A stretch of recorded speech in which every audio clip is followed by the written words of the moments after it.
In this silence and tranquility, and in this knowledge of the divine light, the soul discerns a marvellous arrangement of God's providence in the diversity of his creatures and operations.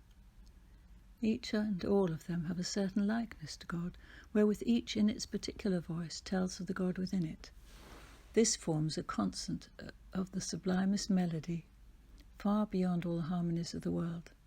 This is the silent music, because it is knowledge, tranquil and calm, without audible voice, and thus the sweetness of music and the repose of silence are enjoyed in it. The soul says that the beloved is silent music, because in him this harmony of spiritual music is understood and experienced. As every one of the saints received the gifts of God in a different way, so everyone sings his praise in a different way, and yet all harmonize in one concert of love.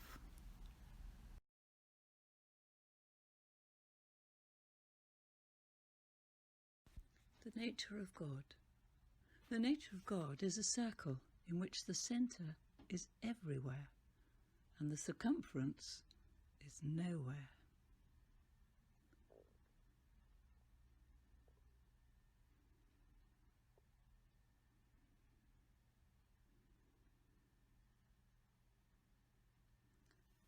This and that, this anonymous passer-by, this ragged long-haired freak asking wordlessly for lunch leftovers, this snobby lady walking the poodle, this murderous terrorist cornered in an ambush, and this bunch of commandos closing in on a kill, this crawling, distorted, legless beggar, this haughty-faced policeman, this transvestite horse selling her wares at the seafront, this smiling, toothless vendor, all of them, without exception, each and every one, and you too, is a perfect to the core image of the one and only, all-knowing and merciful, almighty God.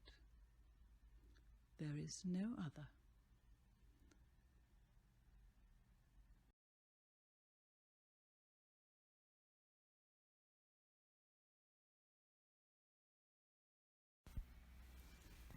We told our stories, that's all. We sat and listened to each other. We heard the journeys of each soul.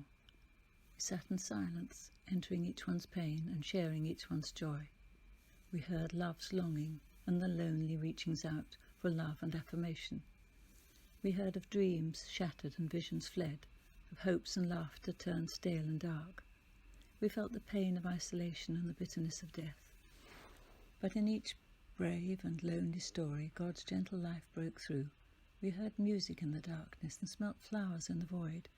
We felt the budding of creation in the searchings of each soul, and discerned the beauty of God's hand in each muddy, twisted path. And God's voice sang in each story. God's life sprang from each death. Our sharing became one story of a simple, lonely search for life and hope and oneness in a world which sobs for love. And we knew that in our sharing, God's voice with mighty breath was saying, love each other and take each other's hand. So listen to my story and share my pain and death. Oh, listen to my story and rise and live with me.